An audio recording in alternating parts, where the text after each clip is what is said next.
Star plus के famous serial Anupama के बारे में हम यहाँ पे बात कर रहे हैं। दरअसल हम आपको बता दें कि शादी खत्म हो गई है। अब जितने भी गेस्ट हैं अपने अपने घर जाने के लिए तैयार हैं।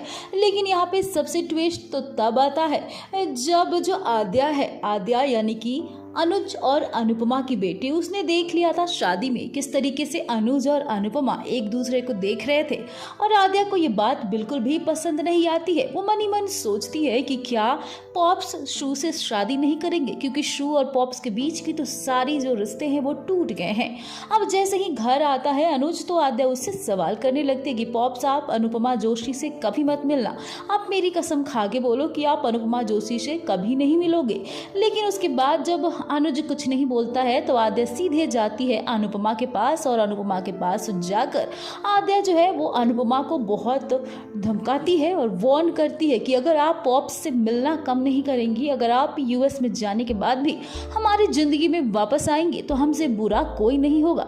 इस दौरान अब आद्या कहती है कि आपकी वजह से शू और पॉप्स का रिश्ता खराब हुआ है। हम लोग कितने अच्छे से हैप्पी लाइफ गुजारते, लेकिन आप आके बीच में सारी चीजें खराब कर दी। आप जहां भी जाती हैं वहां चीजें ही खराब करती हैं। जिसके लाइफ में जाती हैं आप उसका लाइफ हेल कर देती हैं। और ऐसा ही किया। हम तीनों कितने अच्छे से रह रहे थे, लेकिन आप जब से हमारी लाइफ में आई सब कुछ खराब कर दिया। हमारी लाइफ तो आपके बगैर कितने अच्छे से चल रही थी, लेकिन आपको तो मेरी खुशी बर्दाश्त ही नहीं हुई और आपसे ये देखा ही नहीं गया कि मैं खुश रहूं।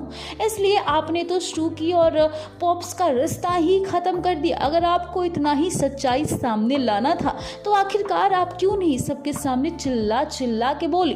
और हाँ, अगर शू ने गलती की तो शू ने गलती क्यों की, क्योंकि आप बार बार पॉप्स की लाइफ में एंटर कर रहे थे और शू को ये लगता था कि कहीं आप पॉप्स को उनसे छीन न लो। शू भी अपनी जगह पे बिल्कुल सही थी, लेकिन अब मैं आपको वार्न करती हूँ कि अगर आप मेरे पॉप्स की लाइफ में फिर से एंट्री की तो मुझसे बुरा कोई नहीं होगा। मैं आपको बता देती हूँ, अगर फिर से आपने हमारी लाइफ खराब करने की कोशिश की तो मैं आपकी लाइफ को तहस नहस कर दूंगी। भाई, अब ये जो धमकी है वो आद्या ने अनुपमा को दिया है।